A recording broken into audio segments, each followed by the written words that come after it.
Mr. President, on October 23rd, a genocidal militia called the Rapid Support Forces, also known as the RSF, entered the city of El Fasher in the Darfur region of Sudan. Countless reports describe how they murdered men and boys and raped women and girls.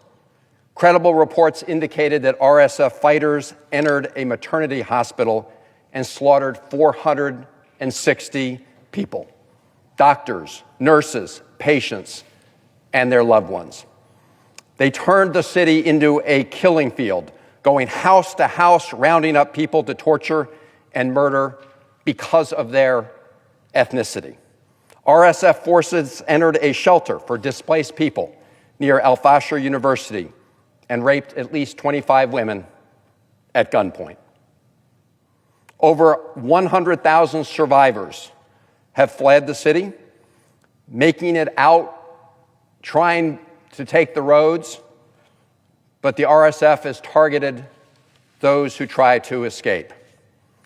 The massacre has been so brutal and so bloody, we can see it from space.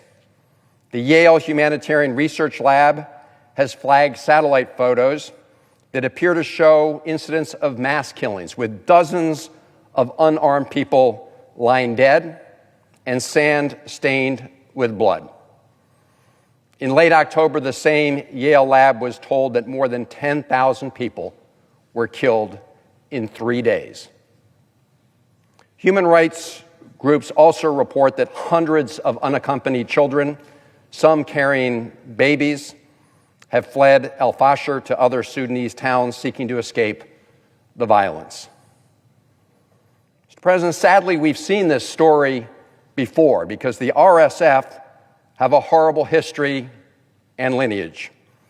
They are part of what is known as the Janjaweed militias, who committed genocide in Darfur 20 years ago.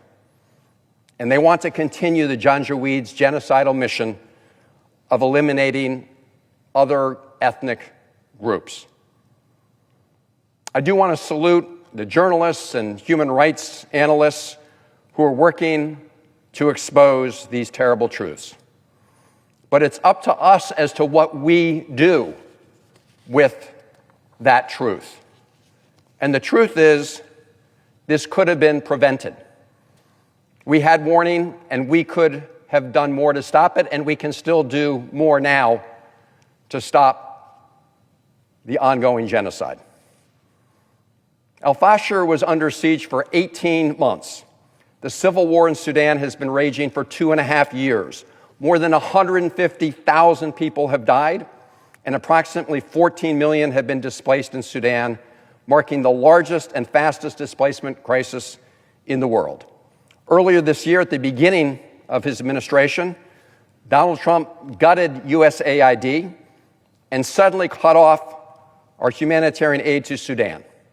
More than 1,000 soup kitchens closed overnight. While others have stepped up, the vacuum left by AID's departure means that even more innocent people are dying. And even as we cut humanitarian aid for the victims of genocide, we have not effectively used our leverage and influence to end the war.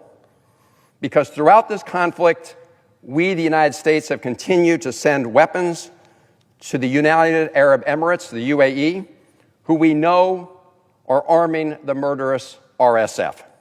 Report after report from the United Nations, human rights organizations, and journalists have provided evidence that the UAE is doing this. In fact, Mr. President, in January of this year, the Biden administration confirmed to me directly that the UAE was providing material support to the RSF, even though the UAE had assured the United States that it wasn't and that it wouldn't.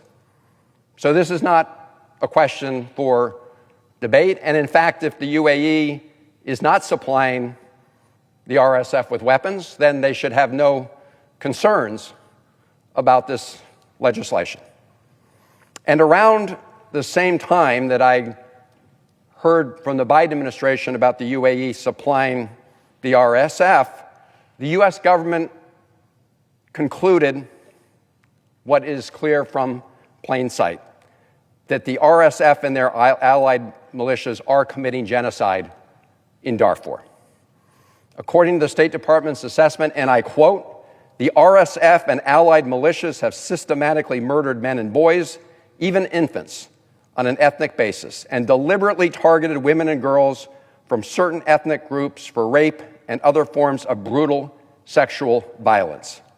The same militias have targeted fleeing civilians, murdering innocent people escaping conflict, and prevented remaining civilians from accessing life-saving supplies." End of quote from the State Department of the United States. So we know this has been going on. We've known it for years. And the Trump administration has reiterated the finding by the Biden administration State Department that the RSF is engaged in genocide in Darfur. Mr. President, we are not helpless.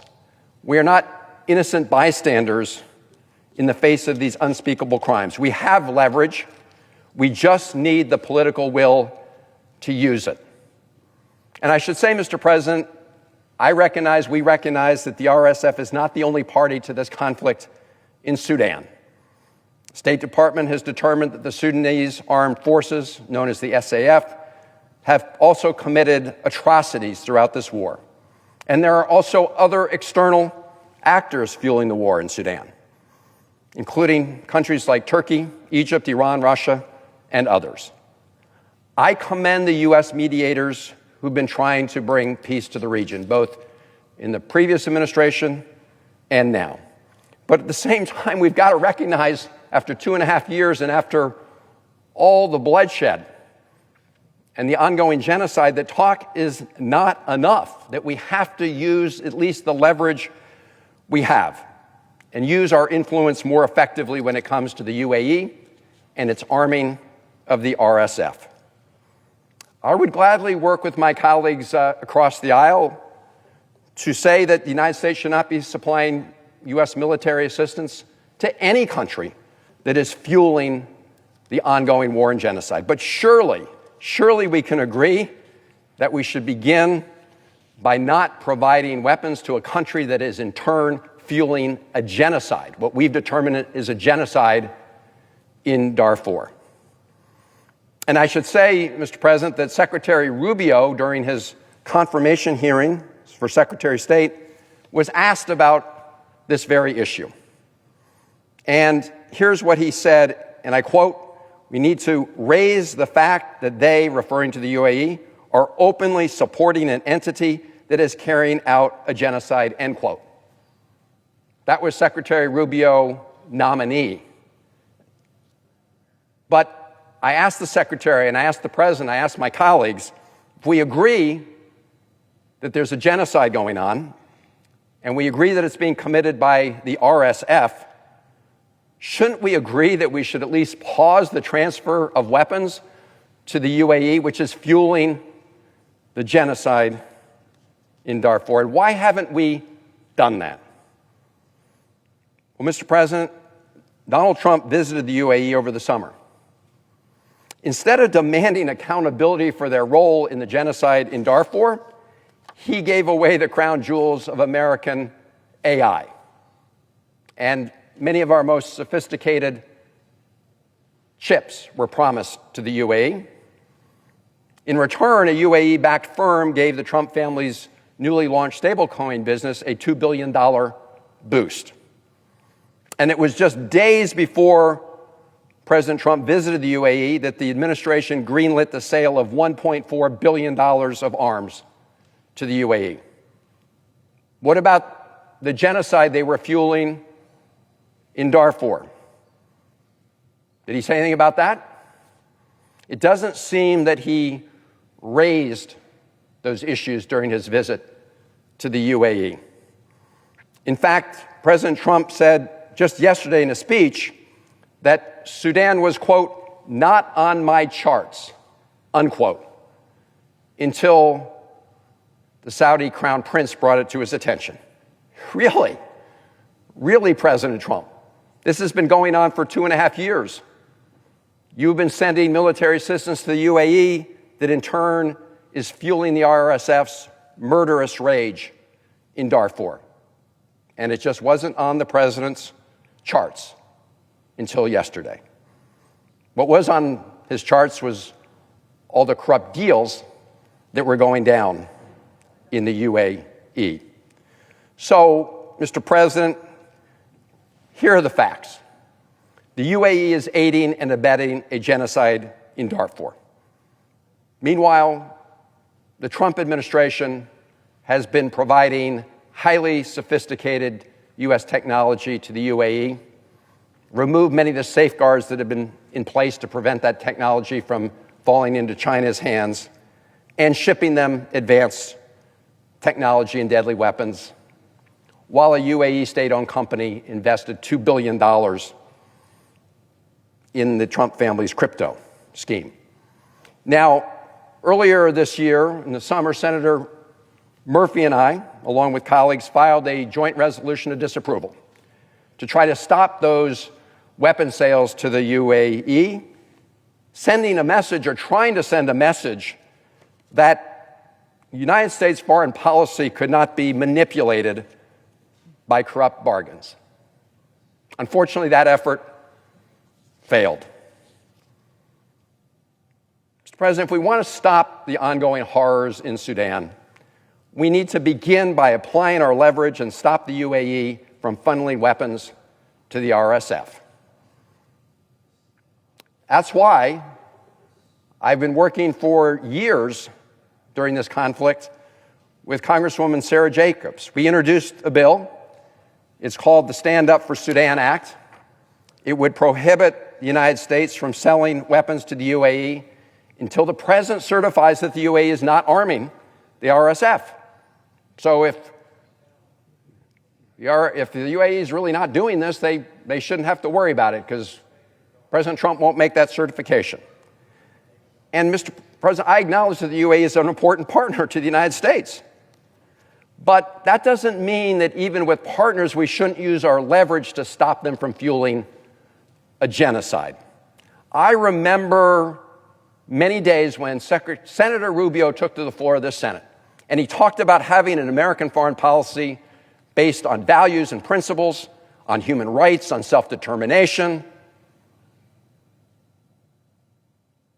That has all gone out the window in this administration. It seems like a quaint thing. But, Mr. President, it doesn't have to be a quaint thing in this body, in this Senate, where senators can stand up for our values and can make sure we exercise our leverage to prevent the ongoing genocide in Darfur. I'm